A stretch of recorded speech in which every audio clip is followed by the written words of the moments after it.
I'm going to talk about Napoleon Bonaparte. Let's start with his biography.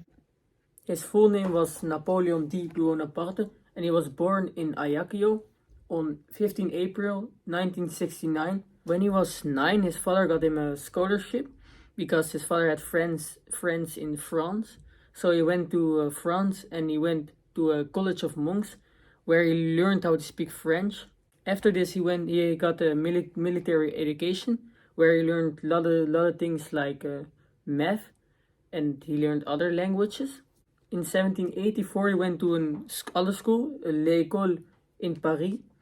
Here he learned some other things like how to like strategic things.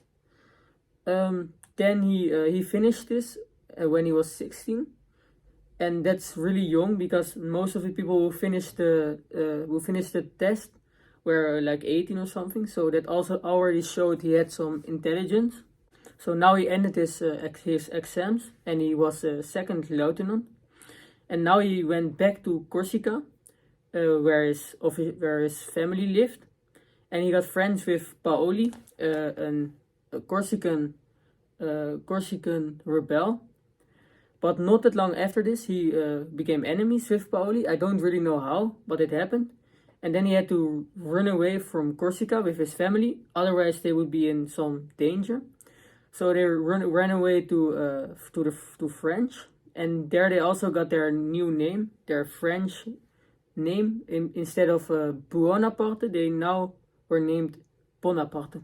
Then in 1793, he got locked up. I'm not going into too much details about it, but basically he got locked up, and then because of some really flexible politicians, he could get out of the prison. Later in 1795, he was a hero for shutting down a revolt of royals.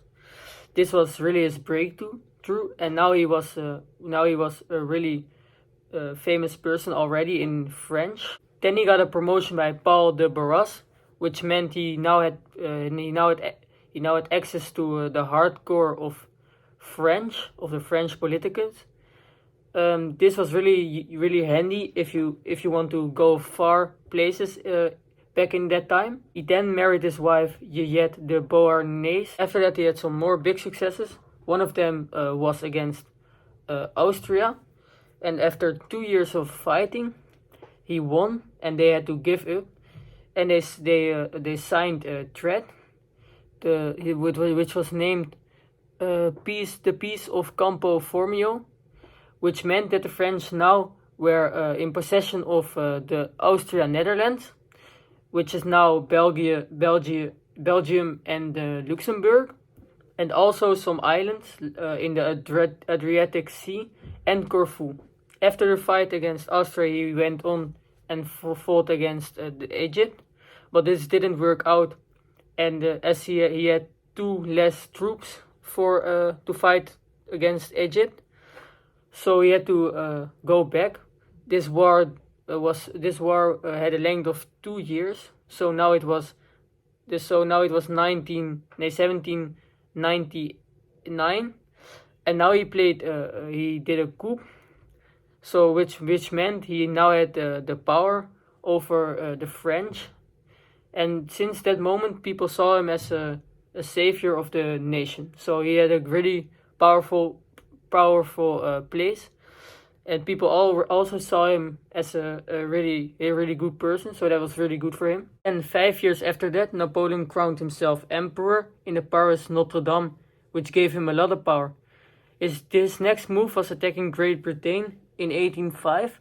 He did hinder the trade between England and Europe, so that was a good move from him, but he never won the war against England. Eventually he just couldn't keep continuing. It didn't work.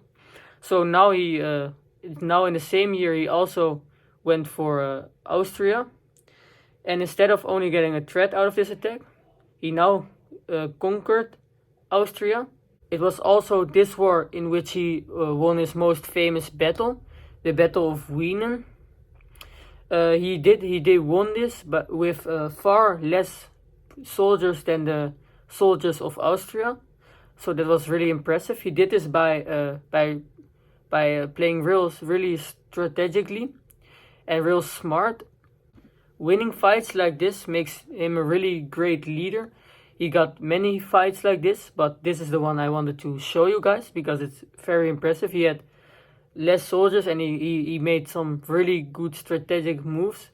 Like he got the opposite the Austrian guys in a valley, and then he split them so they could slaughter both groups. As you can see, I changed rooms. Sorry about that, but I couldn't stay in the other room. Okay, but moving on with Napoleon, he broke up with his wife in in 1809.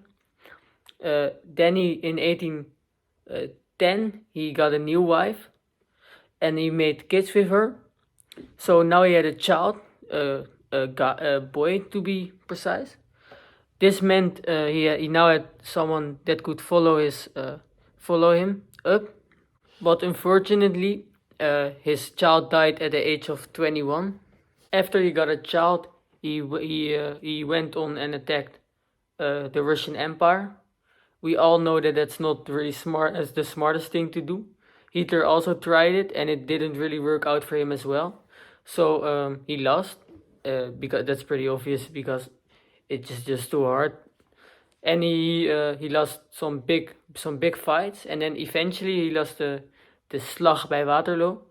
Then he got sent to St. Helena by England, and at the age of 52 he finally died. And then we don't really know how. It's not really known. Nobody really knows it, but some people think it's from poison, and I think that as well, but I don't know. So why did I choose Napoleon Bonaparte? First of all, he was a really great leader. He was really smart, really strategic, and I think that's really cool. He also introduced things we still use today.